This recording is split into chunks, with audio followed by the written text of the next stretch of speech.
Assalamualaikum warahmatullahi wabarakatuh. Salam sejahtera bagi kita semua.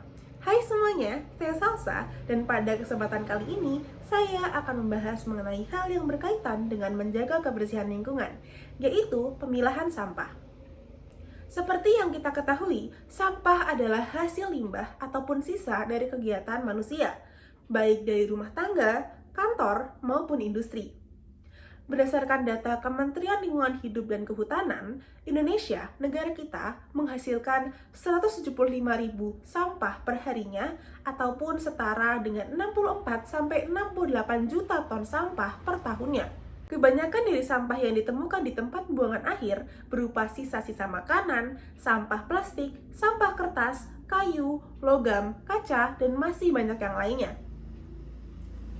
Data juga menyebutkan bahwa sampah-sampah yang ditemukan di tempat pembuangan akhir adalah sampah yang masih bisa didaur ulang dan masih bisa digunakan kembali. Tak sedikit juga kita menjumpai bahwa tempat pembuangan akhir di negara kita sering mengalami permasalahan. Hal ini juga menjadi bukti bahwa di negara kita masih belum memiliki sistem pengelolaan sampah dan juga pemilahan sampah yang baik, sehingga masih cenderung tidak efektif dan masih membahayakan bagi masyarakat dan juga lingkungan kita. Maka dari itu, diperlukan adanya pemilahan sampah sebagai salah satu upaya agar sampah bisa jelas pembagian pembuangannya. Karena berbeda jenis sampahnya juga memiliki cara pengelolaan yang berbeda pula. Pemilahan sampah juga sangat berdampak baik bagi lingkungan apabila sampah berhasil diolah dan juga dipilah dengan baik. Langkah kecil ini bisa dimulai dari diri kita sendiri dan juga pastinya memerlukan adanya kerjasama yang baik antara pemerintah dan juga masyarakat setempat. Upaya yang interaktif menjadi langkah awal yang berdampak besar bagi kesadaran masyarakat secara berkelanjutan. Berdasar dari data Direktorat Jenderal Kesehatan Lanjutan, pemilahan sampah dibagi menjadi 3, yaitu sampah organik, sampah anorganik, dan juga sampah bahan berbahaya dan beracun atau B3. Sampah organik adalah sampah-sampah yang bisa diurai secara langsung oleh lingkungan. Contohnya seperti sampah sisa makanan, sampah kulit buah-buahan, cangkang telur, dan juga dedaunan kering. Apabila sampah-sampah tersebut diolah kembali, bisa diubah menjadi kompos yang nantinya menjadi pupuk suatu tanaman. Yang kedua adalah sampah anorganik. Sampah ini adalah sampah yang tidak bisa diurai secara langsung oleh lingkungan. Apabila bisa diurai secara langsung, sampah ini membutuhkan sekitar ratusan hingga ribuan tahun. Contohnya seperti sampah plastik, sampah karet, sampah besi, dan sampah kaca.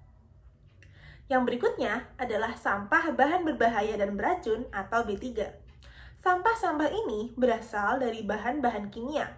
Contohnya seperti barang elektronik, baterai, sampah obat-obatan, dan juga sampah jarum plastik yang masih bisa membawa penularan penyakit dan membahayakan bagi lingkungan. Oh iya, kalian tahu gak sih?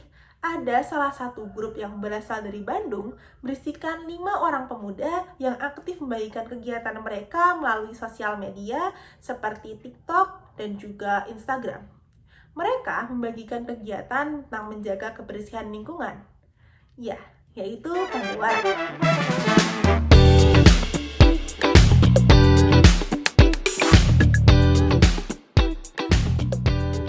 Pandawara sempat membagikan unggahan video di media sosialnya menampakkan bahwa mereka memiliki kantor yang diubah menjadi museum sampah. Museum sampah berisikan tentang sampah-sampah yang telah mereka temukan di beberapa titik yang sudah mereka bersihkan.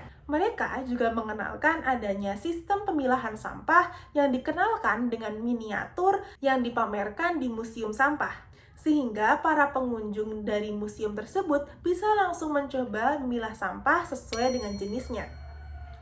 Banyak dari video konten-konten dari Pandawara menginspirasi dan juga membawakan edukasi yang komunikatif pada masyarakat yang akhirnya bisa mengajak dan menarik masyarakat untuk memulai dengan menjaga kebersihan lingkungan serta mengenal adanya pemilahan sampah. Nah, teman-teman sekalian, mungkin kelihatannya memilah sampah adalah hal yang kecil dan sederhana. Namun, apabila memilah sampah dilakukan secara konsisten dan bersama-sama, pastinya akan membawakan dampak besar yang luar biasa.